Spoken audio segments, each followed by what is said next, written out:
方扬芬，我对他，我觉得有那样的条件，我是很高兴的。我希望他各方面要超过啊，我希望他不要辜负观众对他的喜欢爱戴。可是我在他的面前，我从来不讲他好的。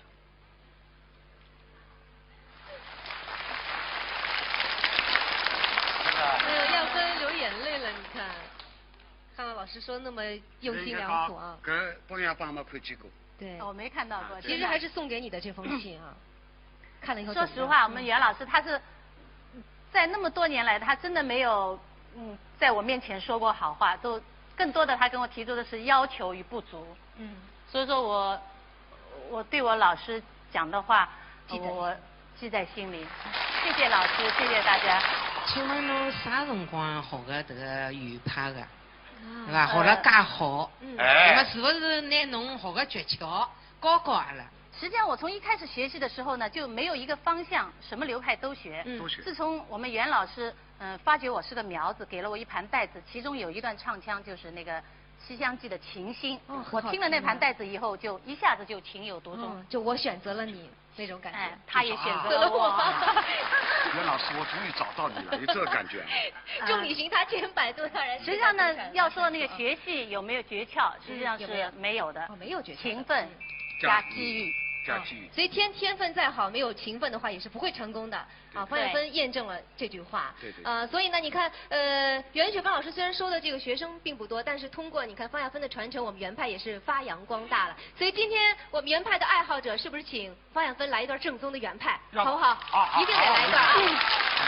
跟我来就是。大家最喜欢听的是什么？西厢记的情心，我就是心里的喇叭。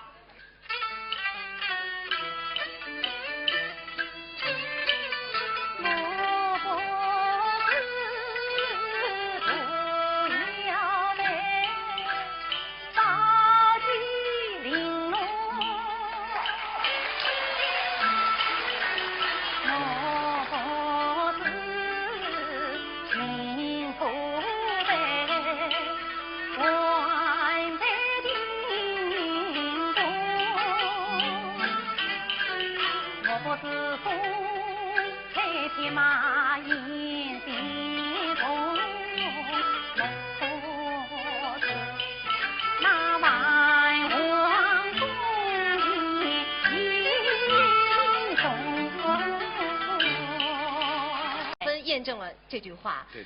所以呢，你看，袁雪芳老师虽然收的这个学生并不多，但是通过你看方扬芬的传承，我们原派也是发扬光大了。所以今天我们原派的爱好者，是不是请方扬芬来一段正宗的原派，好不好？一定得来一段。跟我来就是。大家最喜欢听的是什么？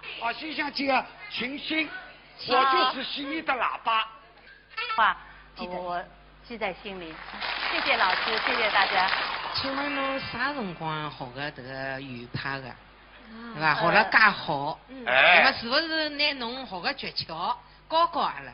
实际上，我从一开始学习的时候呢，就没有一个方向，什么流派都学。都学。自从我们袁老师发觉我是个苗子，给了我一盘带子，其中有一段唱腔就是那个。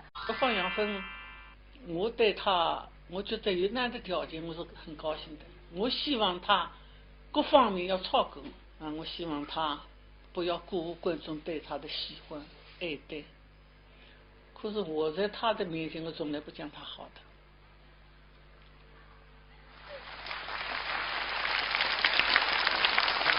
耀芬流眼泪了，你看，看到老师说那么用心良苦啊。跟方扬芳没看见过。对。我没看到过。其实还是送给你的这封信啊。看了以后。说实话，我们袁老师他是在那么多年来，他真的没有在我面前说过好话，都更多的他跟我提出的是要求与不足。所以说我对我老师讲的话，《西厢记》的情心。我听了那盘带子以后，就一下子就情有独钟。就我选择了你那种感觉。他也选择了我。袁老师，我终于找到你了，有这个感觉。众里寻他千百度，让人。实际上呢，要说那个学戏有没有诀窍，实际上是没有的。没有诀窍。勤奋加机遇。加机遇。所以天分再好，没有勤奋的话，也是不会成功的。方扬